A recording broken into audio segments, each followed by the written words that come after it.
fender, yeah. So it looks like this individual, we heard one person, they believe just the driver in this vehicle, has been traveling extremely high rates of speed. There's no air unit over this, and when a vehicle drives these types of speeds, and in this manner, it's very difficult for the patrol cars to stay behind them without actually running into other vehicles as well. We saw him on the freeway swerving in and out of traffic, almost hit a truck.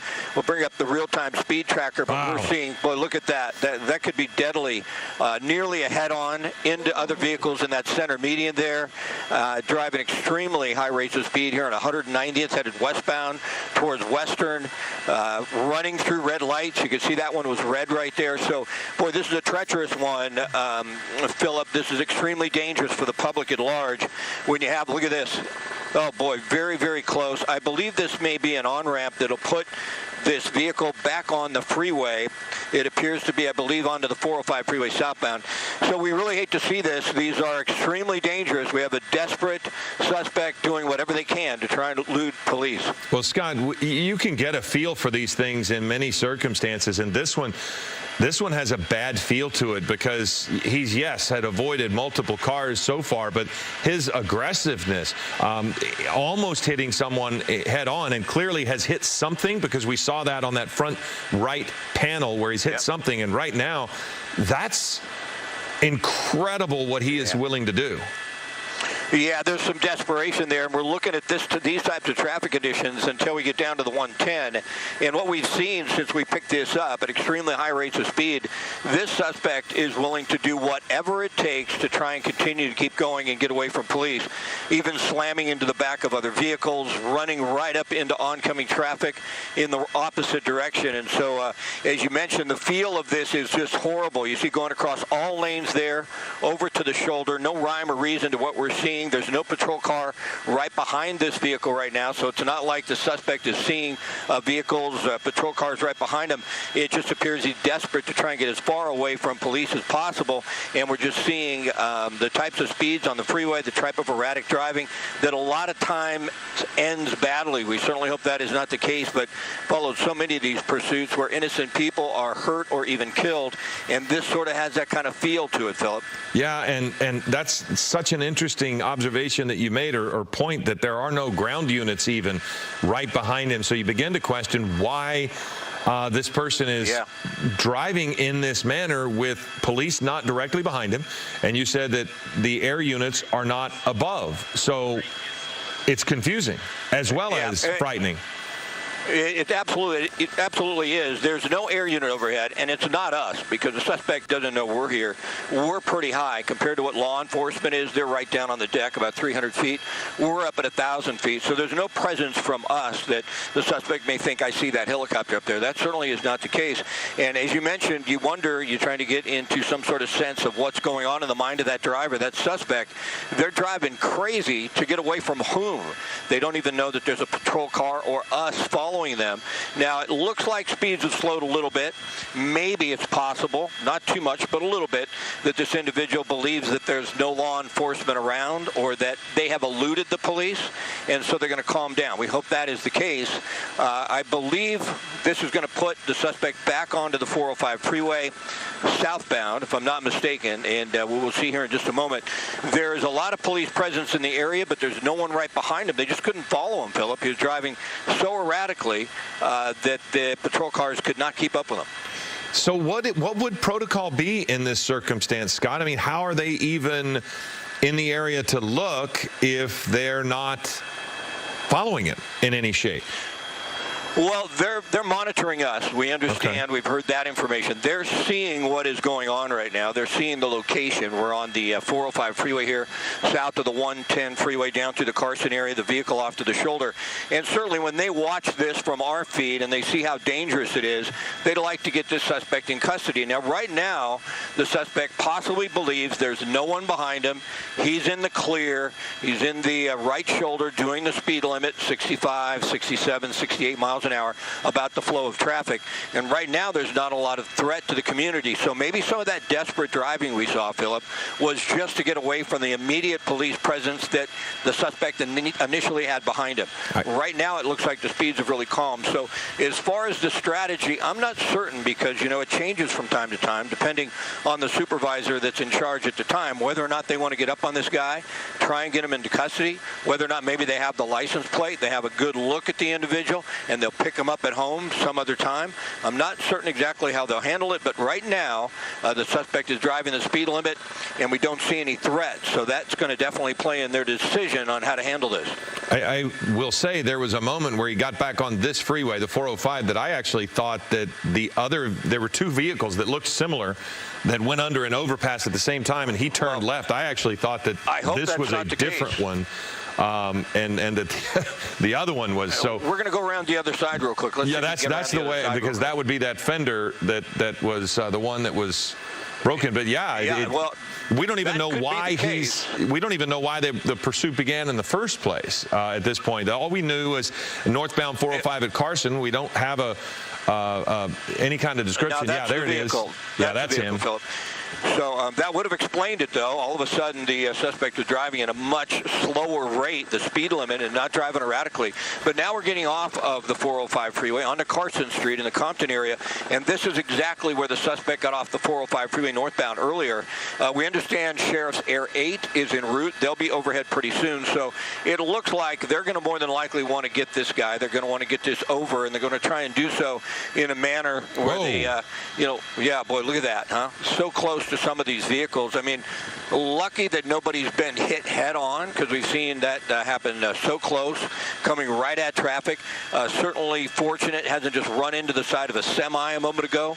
Oh, Scott, we've got a truck getting right up on him now. That truck was somebody that he nearly hit. There for a second, I thought he was coming up to engage with this person, because that you're also looking at now as well, because with no police anywhere, if a person, you run the risk of road rage in this, where this person nearly hits somebody and then that person reacts to that. So you don't have the lights and siren element here that alert people around him to know that this person's even a possibility. Yeah, we have seen that in the past, Philip. We're still seeing some pretty desperate driving here, at least swerving in and out of traffic, trying to continue on this pace here and not stop at any of these intersections. But nothing like what we saw earlier when we saw speeds of 60, 70, 80 miles an hour, it looked like, on the surface streets, and swerving in and out of traffic and even into oncoming lanes so that the suspect didn't have to slow down. Right now we're on Avalon. We're in the Compton area. We understand Sheriff's Air 8 will be overhead in a moment, and they are deploying units around this area. They're definitely going to want to get this suspect into custody. They had a patrol car behind it, a CHP unit, so they have the license plate. They did say, we heard them say, they believe only one person, the driver, inside the vehicle. So more than likely, they've run the plates, they've run the register owner. They have an idea if it matches the description of the registered owner in this vehicle, and that'll give them a lot more information on exactly how to handle this, whether that's the driver, the suspect, may be wanted for something more than just driving erratically and trying to get away from police. We understand it's a Kia Soul. That's some information that they put out right now, a midsize or a small SUV. And at least for now, fortunately, the pace has slowed, and the danger to the community definitely has dissipated now that the suspect isn't driving so erratically. Well, in a sense, but the driver nearly hit parked cars trying to pass that box truck in front of him on the on the right, and the next thing you know, he's just missing the vehicles, and clearly he's hit something, because we saw the damage on the other side. Don't know that was a moving vehicle, but it could have been a post or who knows what. I mean, this guy has actually, and from Air 7's perspective, sometimes your shot is tight enough that we don't even see the car coming, and all of a sudden he makes a mad dash between some things. So this is, and then this happens where he just stops at the intersection. Yeah, what has changed, Philip, is the speed that he's traveling on the surface streets and how desperate the suspect appears to be. You know, we're seeing stops now here at Avalon and 238th, and we've just relayed that information to the Sheriff's Department, so they'll be overhead very, very soon here. But, you know, the suspect does risk getting himself locked in, and there you see he wanted nothing to do with being locked into that intersection right there and went around in front of that semi and now got onto Sepulveda Boulevard. So at least the speed has slowed a little bit. Obviously, from following these things over the years, you'll see somebody slow down and take it easy, and then for no reason just take off. No patrol cars behind him, no air units overhead, and it's almost impossible to try and guess why. But at least the speeds have slowed, because we saw some extremely high rates of speed into oncoming traffic, nearly ran into a couple of cars.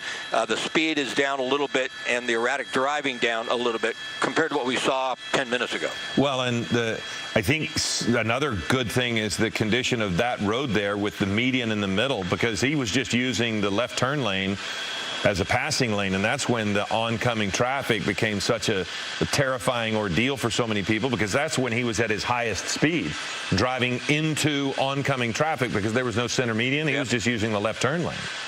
Yeah, then speeding up again. You know, we had speeds that were about, oh, look at that. Wow. Look at how, oh, my goodness. Whoa, we've just about had an incredible accident right there. That would have been bad. I mean, that looked like inches away from missing that vehicle that went through the intersection. We are coming up, we're getting on the 110 freeway northbound now, traveling through the Compton area, the Torrance area, if you will. And you see the damage on that right front fender. And, boy, we're just fortunate we didn't see a horrific accident at high speeds there a moment ago in that intersection. Well, the one thing that he has done when he was on the freeway is that aggressive cross lane, multiple lanes, and there was one time he went all the way to the shoulder, and it looked as if he was going to roll that vehicle. And even now, he does look like it is certainly unstable with some of his maneuvering. It's not as if it's a high-profile vehicle, but he does not have the greatest control of this thing at this speed when he goes across four lanes of traffic. IFB. And Scott, you might have lost IFB. I think I might have heard you say, but now up to 91 miles an hour on the 110 freeway. Near Carson, but he was on the 405 for a manner of time.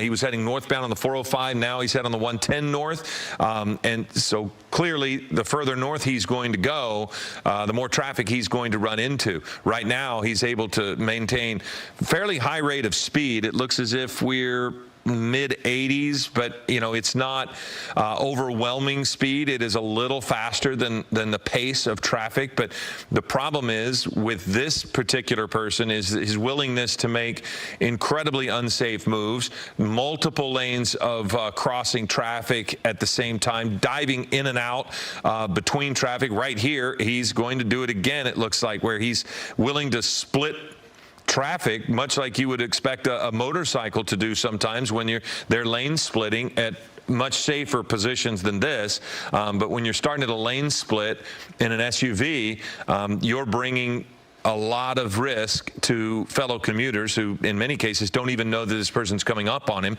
at 95 now miles per hour. Almost 100 miles an hour. He's really starting to pick up the speed. Scott, I don't know if you can hear us, if you're back yet. Still trying to okay, there you are, trying to work out the IFB issues. But he's, again, quickly moving in and out of traffic at very high rates of speed. Yeah, there's no rhyme or reason to it. There's no patrol car behind him. Now, Sheriff's Air 8 is overhead now, so they won't be looking at our feet any longer. We're on the 110 north. That was the 405 freeway that the vehicle just went underneath, traveling northbound on the harbor here. And so CHP is going to take over here. It'll be interesting to see exactly how they want to handle this. You know, they don't even really want patrol cars behind a vehicle doing 110 or 120 on the harbor freeway. And as I look up ahead, you know, we're going to come up on the 91 freeway here in a moment. And then from what I can tell, I can see it up past the 105. The northbound 110 doesn't look too bad. But once we get up into South LA or Los Angeles, that certainly is going to change. And when we see more traffic, that's when we really see the desperation to continue to go. The suspect does not want to stop. That's very apparent. Even with no one behind him that he can see, he's hesitant to get into a situation where his vehicle comes to a stop. He wants to continue to try and move. Maybe he thinks that's going to allow him to elude police, but it's certainly not going to be the case. But yeah, 100 miles an hour, almost clipped the vehicle. And you know, Philip, the real danger is an area here where you have that overhead portion. It gets very hard to see the vehicle, so we're trying not to lose them. But the danger at 100 miles an hour is the other vehicles don't realize how fast he's coming up through this area. And then all of a sudden, they could make a turn in front of him, and we could just have a horrific accident. Well, so one thing I noticed, Scott, a moment ago, maybe about a minute prior to where we were, I frequently look at this thing and think right, left, and whether he can control his vehicle right, left. He's hitting a couple of different changes in the freeway, and there was one time at 100 miles an hour, he lifted off of his shocks quite significantly. So there's the up-down element of hitting anything that changes his, topography there that could launch him, in a manner of speaking, at that speed. I mean, so that too is another element of just trying to maintain control of your vehicle at this speed. Yeah, that certainly is the case on the surface streets. You hit potholes, you hit dips in the road, and then you lose control of the vehicle. We've seen a lot of pursuits end that way, with the suspect just hitting a curb or hitting a dip at a high rate of speed, flipping the vehicle, or just losing control.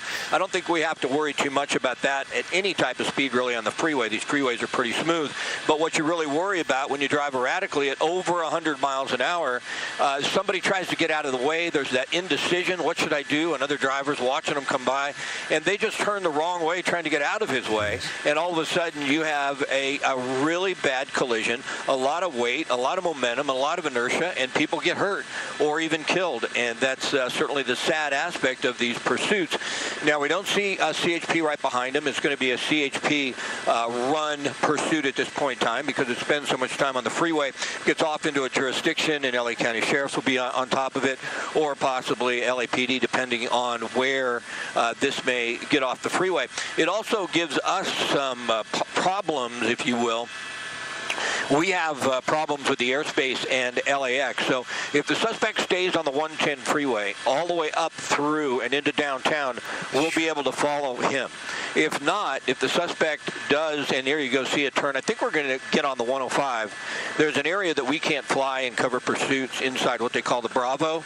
And boy, look at that, Philip, barely able to negotiate that turn. And it looks like we're going to come back on this transition. This may be onto the 105 freeway westbound. So we're out of what I was just trying to explain to you. There are areas along the 110 freeway we can't cover pursuits because of the stacked airspace into LAX. But we are on the 105 freeway westbound now, and as long as he stays on the freeway, that won't be an issue for us to continue to cover this. But very erratic, high speeds. They do have an air unit overhead, and it'll be interesting to see how CHP handles this. If they want to get patrol cars out on the freeway and follow the suspect, or if they just want to follow him from the air. Well, when he merged onto the 105, you saw the dips that we were talking about a moment ago, and if he handles those at too high rate of speed, he won't be able to do it. Now, Scott, I was curious, just checking the accuracy of Air 7 HD and our miles per hour there, was it really at 113 at one point? Because sometimes we get a little bit of a misread based off of what your speed is with his speed. So has he really topped 110 at times? I think it's close. What happens is if we get at certain angles, the GPS just doesn't align itself properly. I believe these speeds around 90 miles an hour look accurate to me, considering that the traffic is going around 70, and you can see how quickly they're going by them. I mean, normally on the freeway, it's 65, but people will even do 70, 75 when you have very little volume on the freeway, and he's whipping right past those vehicles. So this looks fairly accurate to me at close to 100 miles an hour, but it's not always specifically accurate, Philip, but it really is a great gauge for us. It keeps us really engaged on about what the speed is and gives us a real good idea of just how dangerous these pursuits are. But it's not like all of a sudden we just hit a spot where he did not accelerate to 115, and it can be with our altitude, our angle, but in most cases we're seeing a pretty accurate number pop up. I wouldn't surprise me if we're up above 100 miles an hour right now. And I think Air 7's shot also just gives such a great example of what a random commuter will face when there are times he's on them, and because of our shot, I don't see that other vehicle until it's a near hit, or it's a very near miss. And I can only imagine what a commuter is doing, no matter how diligent you are looking in your rearview mirrors and trying to keep a 360 view of things. When somebody comes up on you at 100 miles an hour and then splits the lane, you don't know that is about to happen. And especially, again, with no lights and sirens behind him. Yeah, it's frightening. There's no doubt about that. There's no question. And Right look at there. that. Look at how abrupt that move was. You know, you start to wonder when you follow these things, what's going on inside the mind of the suspect. And at least by just following their actions, thinking, well, are they just trying to get away? Are they that indecisive? Do they have no idea what they're doing right now? They just figure, I'm driving. I'm going to do anything I can do to try to elude police, even though there's no one behind him. Drugs and alcohol involved. Now, we don't see the type of movements from this vehicle that you usually see with somebody who's drunk. It appears this individual has fairly good control of the car, able to negotiate around corners, swerve in and out of traffic, but you never know. And what we're coming up on a decision for the suspect if he stays on the freeway, gets onto the 405 freeway or continues west towards the shoreline. We're just south of LAX. If he would get on the 405 northbound, that would be a problem for us. We just can't travel north on the 405 because of the approach course to LAX. But yeah, the speeds are high, and he certainly doesn't have any problem going right next to vehicles. Now here we go. Now they're Things have engaged. changed a little bit, and you see the CHP cruisers right on his tail.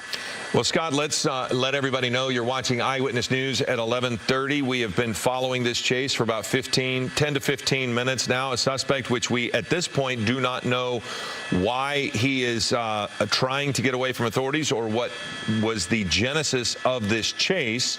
But CHP has now engaged, whereas, Scott, for some time now, they were content to just let this person try to just calm down and drive somewhere and maybe get out of vehicle and go on his merry way. But that was one of the more interesting things about what you just said. We don't know why he's trying to get away, and we certainly don't know why, without anyone around him, he didn't just simply pull over, get out of his car, and walk away. He has been driving recklessly with no pressure on him from authorities, and I'm not saying that in a negative. They were content to see what he was going to do, and he just continued to put the public at risk, and that is likely why the CHP has decided to engage. Is it just a guess? Yeah, no, I think that's a good observation. You know, we followed this and we picked it up on the 405 coming up through the Carson area, and they had a patrol car, actually a motor unit right behind the vehicle on the 405 northbound. But once the suspect got off on a Carson, they couldn't follow him. That's how erratically he was driving, and there was no air unit. So for about a 10-minute period there, we were the only ones shooting this shot and keeping an eye on the suspect, and they were watching us until Sheriff's Air 8 got overhead. So it's heading towards the Hawthorne area. Hawthorne PD may start to be involved. We're just south of LA. Okay, so we understand Hawthorne PD put this. All right, Scott's signal's holding up a little bit, and we know that he said something regarding Hawthorne PD. The car is stolen. That is what we're getting from Scott, and our signal is lost just a minute. But for your reference, if you're just joining us here, our main story today has been the weather. Scott was up covering lightning strikes. There was a fatality in Pico Rivera, but then we joined this car chase to try to see what was going to happen. The police had initially engaged with the suspect, which now we know was a stolen vehicle suspect. There's damage to the vehicle, so clearly that car hit someone. Scott picked it up, and then now you see what this was earlier, the video that we had, and this is when he had not really been engaged by authorities. He was just kind of driving on his own, and the recklessness of his driving was quite startling for those of us who've seen any number of these chases.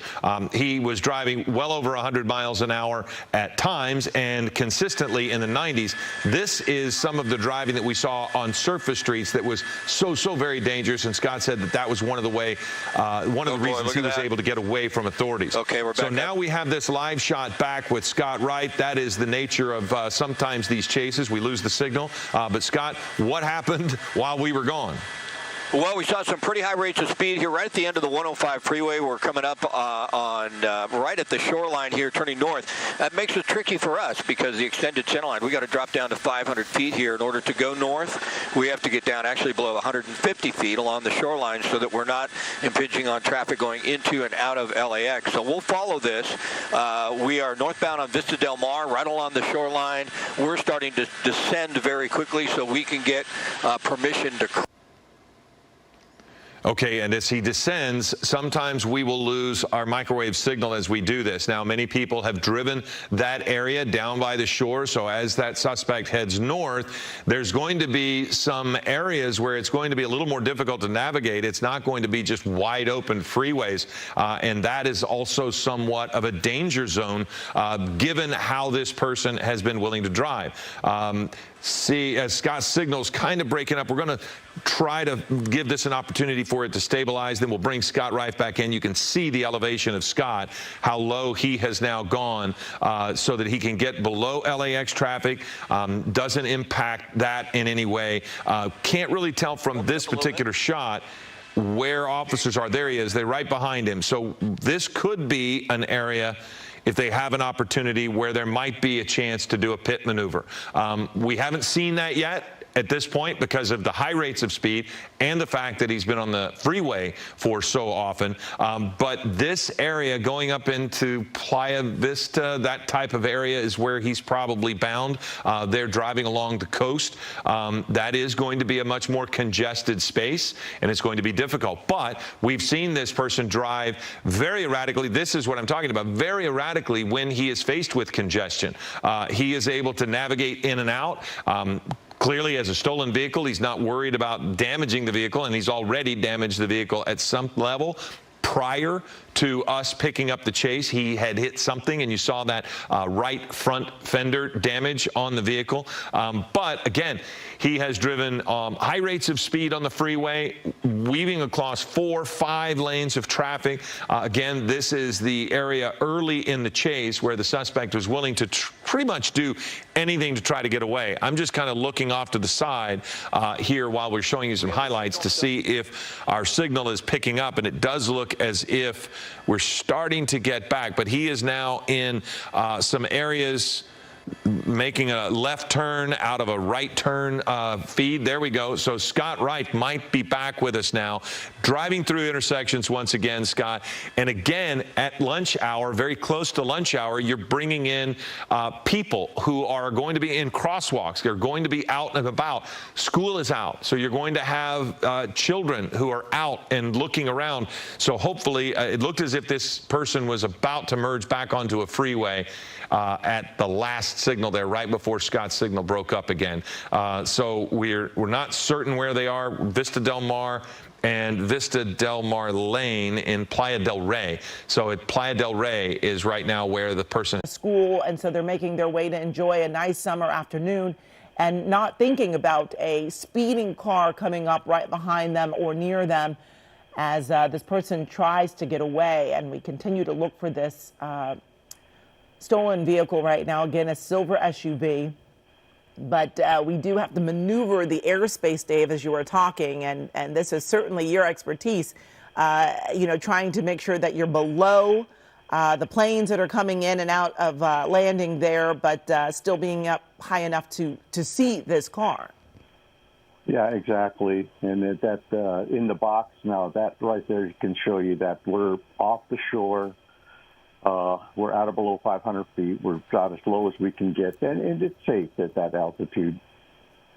And so it's go ahead. No. I was just going to have you explain better to our viewers that this is all because planes are coming in and landing, and so you have to stay beneath them, yet not be too low to where the folks on the helicopter are in any danger.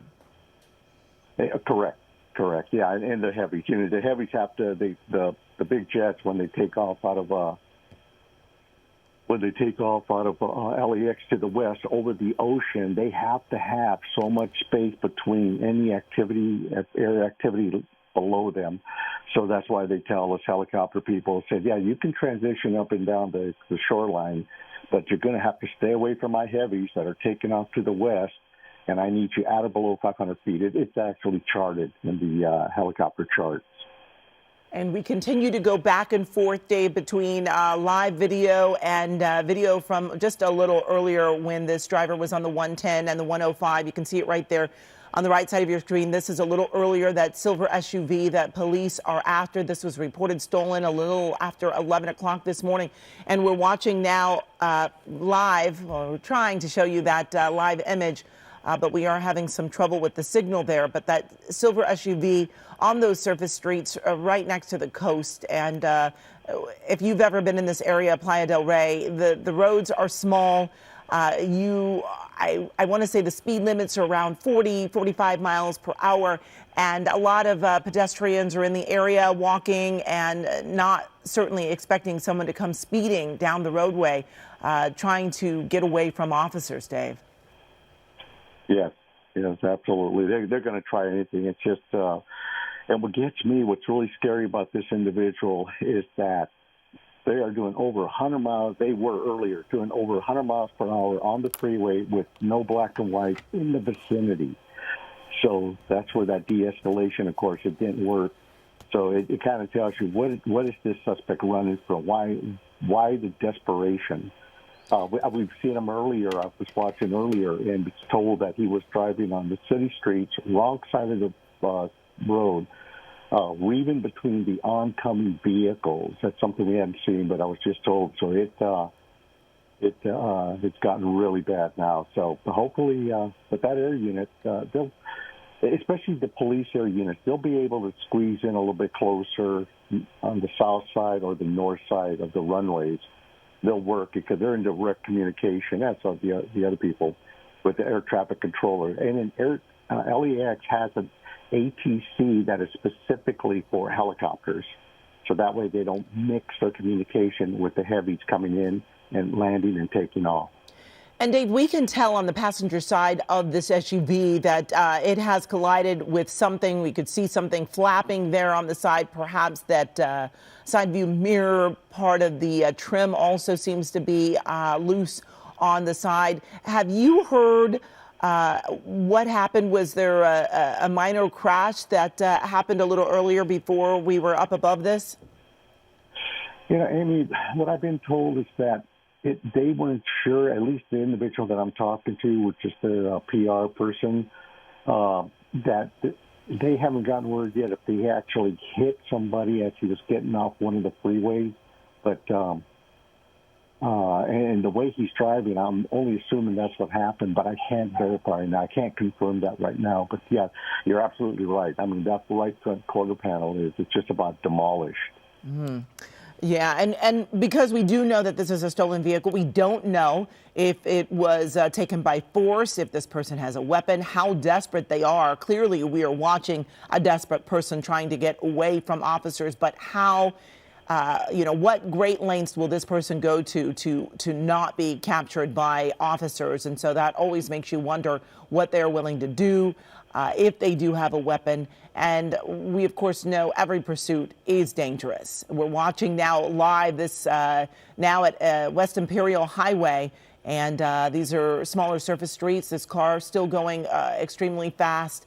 And we're watching to see if it's going to stay on Imperial Highway, making a quick diversion here to the right. Again, back in Playa del Rey. We don't know, if this person is armed. We do know that they are dangerous, going well over 100 miles an hour on the 110 and 105 a little earlier, watching as they were making another aggressive turn here on the roadway. And we were back among some taller buildings here in Playa del Rey, a little harder to see this vehicle, but watching now as it comes back around, going through another intersection. You can see that black and white coming up a little closer onto the SUV. Wondering if they might try to do a pit maneuver. Oh, the car stopping here, Dave, right at the, right there at the sidewalk. Hands out of the window. They have decided to stop. And Dave, this is always a good thing to see that they have decided to stop. And officers did not have to attempt a pit maneuver or spike strips. We don't know if they used some on this roadway at this point, but we are watching as this person has put their hands out of the window. Looks like they are responding to some commands. The door is opening, Dave, and this is always a tense moment for these officers. They don't know how many people are in the vehicle and what this person might do. But we're watching as they are getting out of the vehicle slowly. Yeah, and they're doing exactly what the officers are telling them to do, and they probably already know what to do. But there'll be one officer that's going to direct them out, and, of course, they'll tell them to pull up the hoodie or the sweater to see if they have any weapons in the waistband. This person looks a little unsteady, and the way they've been driving, I would concur with that because they were swerving all over the place. So the one thing, too, is remember those windows are blacked out, and we don't know if we have any additional suspects in that vehicle. And as you had mentioned, Amy, it was a good call. We don't know if there's weapons involved. We know it's a GTA, Grand Theft Auto.